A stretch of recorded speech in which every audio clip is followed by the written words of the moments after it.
হয়, যি সময়ত চৰকাৰখনে আদৰ্শ অংগনবাদী কেন্দ্ৰ স্থাপন কৰি আধুনিক প্ৰযুক্তিবিদ্যাৰ ব্যৱহাৰ কৰি স্থাপন কৰিছে অংগনবাদী কেন্দ্ৰসমূহ। কিন্তু সেই সময়তে ৰাজ্যৰ এনে কিছু অংগনবাদী কেন্দ্ৰ আছে যিসমূহৰ অৱস্থা অতিকৈ পুতৌলগা।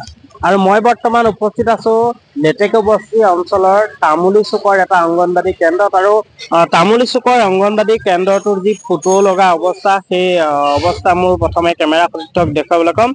এটা জৰাজীৰ্ণ বাসগৃহ, গঁৰাল সদৃশ বাসগৃহত এনেদৰেই কণ কণ শিশুসকলক জীৱনৰ আদিপাঠ দি থকা হৈছে।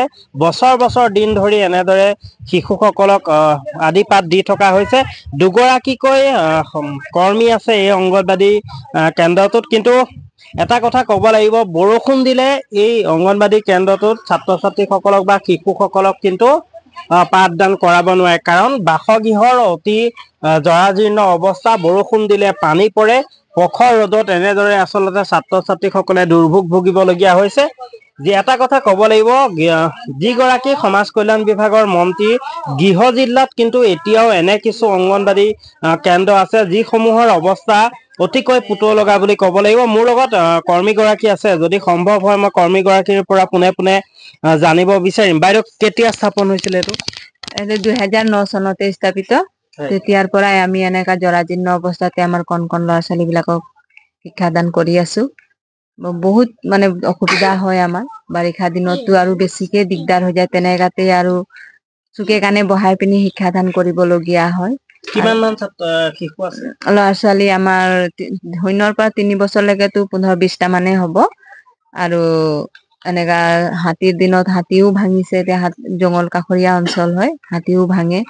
এনেকা আৰু কৰ্মী সহায়িকা দুজনীয়ে মিলি পিনে আৰু নষ্ট কৰে, আকৌ বনাও। এতিয়া আৰু আগন্তক আৰু আমাৰ বনাবলে তেনেকা সাধ্য নাই মানে। আৰু ওচৰ চুবুৰীয়া বিলাকেও এতিয়া সদায় দিন হাজিৰা কৰা মানুহ হয়। আমি তেনেকা মানে সহায় হাৰতি এনেই কথা বতৰাত সহায় হাৰতি পাওঁ, তেনেকা দি মেলি আমাক সহায় কৰিব নোৱাৰে। সদায় দিন হাজিৰা কৰে, চলে, খাই, তেনেকাতে আমি মানে একো সহাৰি নাপাওঁ। সেইকাৰণে চৰকাৰক এইটোৱে অনুৰোধ, আমি অতি সোনকালে যাতে আমাৰ অনুষ্ঠানটো বনাই দিয়ে যেন। আগতে চৰকাৰ প্ৰশাসনে অনুৰোধ জনাইছিল আপোনালোকে? জনোৱা হৈছে, আগতো কেইবাবাৰো জনোৱা হৈছে। এতিয়ালৈকে মানে আমাক একো সুবিধা দিয়া নাই, এতিয়ালৈকে একো সুবিধাই পোৱা নাই আমি। আচলতে যি সময়ত ৰাজ্য চৰকাৰে ৰাজ্যৰ বিভিন্ন প্ৰান্তত আদৰ্শ অংগনবাদী কেন্দ্ৰ গঠনৰ জৰিয়তে ছাত্ৰ ছাত্ৰীসকলক বুনিয়াদী শিক্ষাৰ প্ৰদানৰ চেষ্টা কৰিছে, তেনে সময়ত কিন্তু আমাৰ গোলাঘাট জিলাৰ এই 2 নং মুৰফলানি গাঁৱৰ এই অংগনবাদী কেন্দ্ৰত ছাত্ৰ ছাত্ৰীসকল চৰকাৰৰ যি মূল উদ্দেশ্য যে বুনিয়াদী শিক্ষা প্ৰদান আৰু তেওঁলোকৰ পৰিপুষ্টি আৰু মানসিক স্বাস্থ্য উৎকৰ্ষৰ বাবে যি চেষ্টা কৰিছে, ক'ৰবাত ন ক'ৰবাত আমাক লাগে এই পৰিৱেশত ছাত্ৰ ছাত্ৰীসকলৰ কেতিয়াও মানসিক স্বাস্থ্য উন্নতি নহয়। কাৰণ এই অংগনবাদী কেন্দ্ৰসমূহৰ মূল লক্ষ্য আছিলে যে উপযুক্ত পুষ্টি প্ৰদান কৰি তেওঁলোকৰ অনানুষ্ঠানিক শিক্ষা প্ৰদান কৰা। কিন্তু এই পৰিৱেশত এই ছাত্ৰ ছাত্ৰীসকলৰ কোনো ধৰণৰ মানসিক উৎকৰ্ষ সাধন নহয় আৰু তেওঁলোকে পঢ়াৰ কোনো পৰিৱেশ নাই। মই ঊৰ্ধ্বতম কৰ্তৃপক্ষ আৰু সমাজ কল্যাণ বিভাগৰ মন্ত্ৰী ডাঙৰীয়াক আহ্বান জনাম, যাতে আপোনালোকে পাৰে যদি এই অংগনবাদী কেন্দ্ৰৰ প্ৰতি আপোনালোকে দৃষ্টিগোচৰ কৰিব আৰু কম সময়ৰ ভিতৰত আপোনালোকে এই অংগনবাদী কেন্দ্ৰটো ৰাজ্যৰ বিভিন্ন প্ৰান্তৰ মূল অংগনবাদী কেন্দ্ৰৰ দ্বাৰা আদৰ্শ অংগনবাদী কেন্দ্ৰ যাতে গঢ়ি তোলে, তাৰে আহ্বান জনাম মই।